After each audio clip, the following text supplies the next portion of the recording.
Okay, so I've just been here for the last, I think half an hour just trying to recreate the shot that Tiger Woods played yesterday.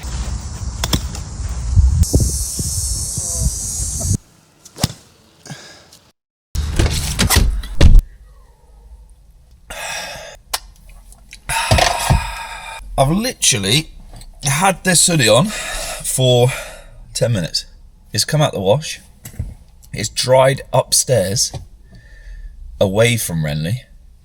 And I've walked down the stairs and it is absolutely caked in dog hair. Today we are gonna just do a daily vlog. We're gonna go through the whole day. I'm not gonna tell you what's coming up. Quite a small banana. Let's not say any more. Let's just get straight into this and let's head straight to the gymnasium. I don't want you clicking off either just because I said I'm going to the gym. Actually, here's a question for the day. Is it littering if you're throwing fruit onto the road? Like orange peel or banana skins? If you're driving along a country lane and, driving along and you put the window down, banana, throw it into the hedge, or an orange peel, whatever, is that littering? My question for the day is a deep philosophical one. I'm parking my automobile. Sorry.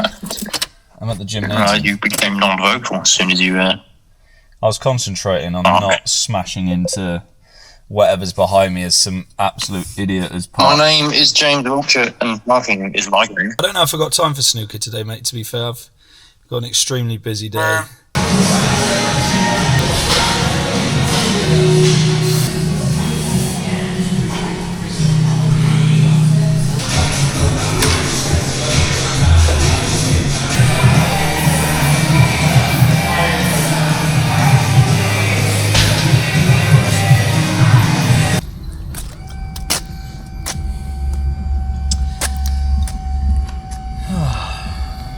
Lovely. Now we're going to have to get that removed because that shit gets into the paintwork. Okay, just a couple of things about that session. Number one, I've been injured for a long time and I actually had quite a break from training upper body just to try and rest this as much as possible. I've been getting back into the gym recently, just using progressive overload, and the weights are slowly starting to come on. I'm currently benching like 80 kilos for 5 reps, which is quite a way down from where I was before, but every single session it is going up, so that's the main thing. Next thing, obviously I work with Able, who are a gym brand that have moved into golf. The code James10 still works on the gym wear, so if you want to do gym wear at a bit of a discount to support me as well, then you can find the link in the description. Right, the third thing, and this is something that I've started doing recently. My nose is messed up because it's been broken like 4 or 5 times. So I've got the thing that Hollywood actors get, thing that Kate Moss has probably got. I've got a deviated septum. Because of that, I can only breathe through my mouth. Like, listen to this. Like, it's really bad, it's blocked. And this is not sponsored in any way. This is just for anyone who also has a deviated septum, has trouble breathing through their nose, especially when they're sleeping. I've got these nose strips, and I know this is not like a groundbreaking thing, but I just wanted to report on the benefits. So got these nose strips that you put over your nose, and it's, I don't know, they roughly cost around 80p per night if you bought them monthly. When I use them, my sleep is noticeably 11 quid. Sweet, cheers mate.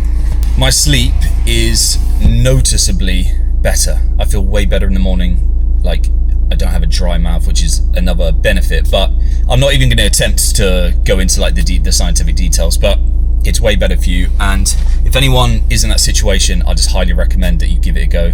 First time you put one on, you'll be like, wow, I can actually breathe from my nose, and then your sleep quality is just way better.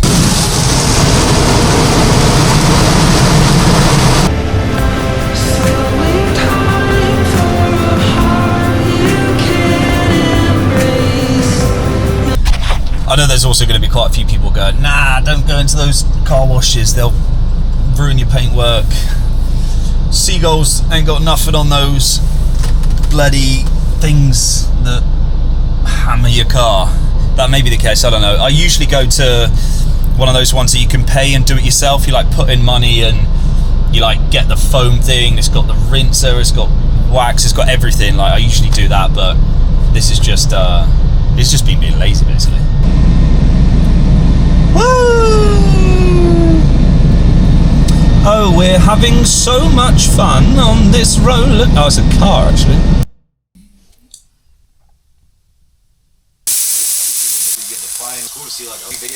Of like it. That's cute. Anyway, taste. Very good taste. Yeah, for sure. Okay, so I've just been here for the last I think half an hour just trying to recreate this shot that Tiger Woods played yesterday. Well, I saw it yesterday. It's on the TaylorMade page, and I think the full video is going up tonight. So it will probably already be up by now. But he's played the shot from what looks like about 30 yards, which is similar to what we have here. We've got a green which is pretty spinny. It isn't quite as back to front like he's playing. But have a look at how much backspin he generates here.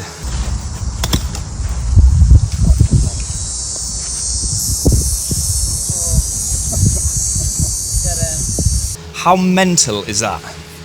So what he's doing there, the way he plays that, so Tiger talks a lot about, when he plays these spinner ones, he talks a lot about hitting like choppy, covery cuts. And essentially what he does by that, basically holding the face open, and he's increasing his angle of attack by swinging down and left. And the gap formed by the angle of attack going down and the face being open basically increases the spin loft. And if you can couple that with a dry club face, good grooves, and a clean spinny golf ball, and good ground conditions, which is what he's playing, with a lot of speed and perfect strike, it's easy really, then you can hit that shot. Just a couple things to get right, basically. The best I did just now, I mean, some of these golf balls literally have their cover off of them, but I've got one which ended up a foot away, and honestly, they are spinning so much. So I'm gonna show you how we do it, or try to. Got the camera up there. So face super open. He actually has the handle down, which offsets some of the face being open and getting down and getting across it and getting quite steep. Because I tried to play a few with a hand slightly higher and the ball's just pushed out to the right. So hands fairly low. And then we open the face and we're literally just trying to chop down and left. Like everything excessive. Play that off a tight lie. This is pretty much rock hard. I mean, the margin is so small. See if we can do it again.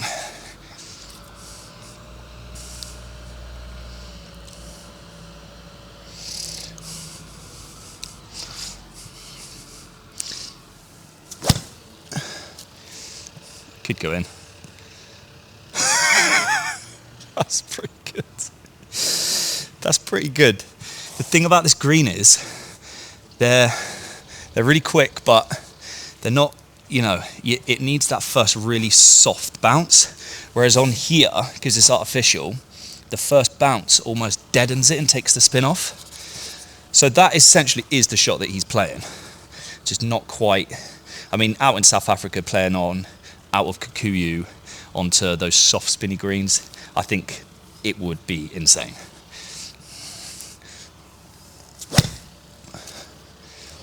That's so good as well. See, that's a bit deep, but have a look at this. Have a look at the state of that club face. Okay, we'll try these four just to see if we can. I mean, that first one's pretty good. Too high.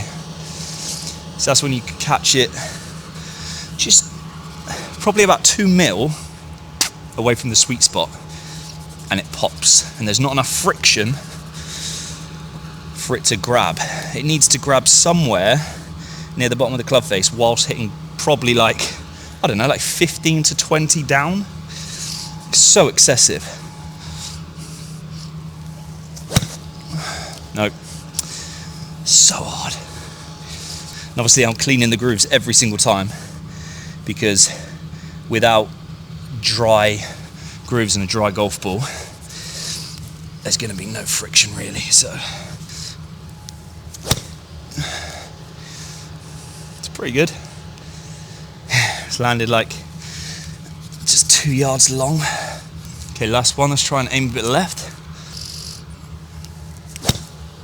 Oh, that's so good.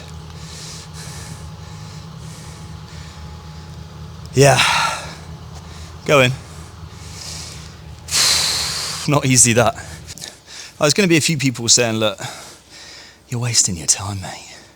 What are you doing that for? It's ridiculous. But one thing I will say to that is, like, I was in a shit place with my chipping for a long time, and it's actually got pretty good. One of the ways that I improved my chipping was just taking it to the extremes and getting away from your standard ball middle, weight slightly forward, blah, blah, blah, and going to the absolute extremities and trying to hit like Thai spinners. And shots like this, which are really hard to hit, that one's bounced so much, you hear that? The only thing you're wasting with doing this is golf balls, because these have just completely had the covers ripped off them. This was literally usable before, or I might have to cut to Portugal to me absolutely ripping these things.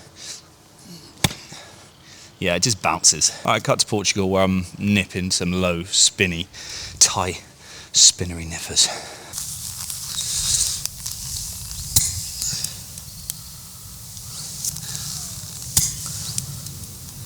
Oh my days.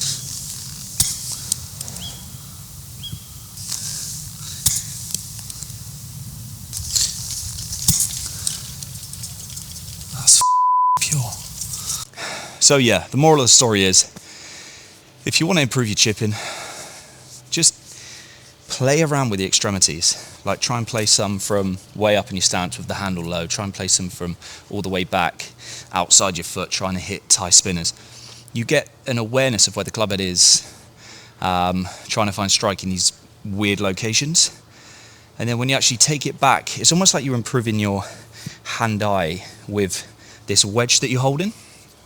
So then when you take it back to a standard chip, it just seems a lot easier. And it just seems it's easier to find strike because you've found strike from these wacky positions. And also, if you want to hit different golf shots, I know in England, there's lots of times where these shots aren't called for, but you know, if you're a good player and you're trying to play some tournament golf and you're going to other countries where there's going to be situations where you're playing below the green off a tight lie to a fairly tight pin and you need to generate spin, that's when all of this practice is going to really pay off. So, you know, if you're playing a standard parkland course in England where you can get away with just bumping it around with a 9-iron, then fair play, just get really good at that. But there's no harm in going to the extremities. That's what I'm saying. Blood. Okay, this could be the cheekiest little shot you ever did see. Sam.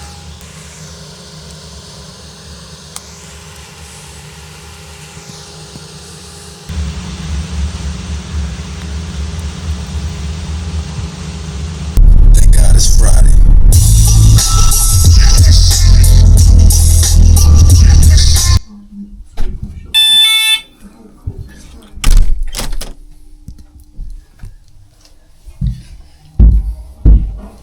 Ladies and gentlemen, please welcome to the arena, the one, the only, the alpha. It's James Wiltshire. Good afternoon, guys. Welcome to what should be an incredible afternoon of World Championship Snooker.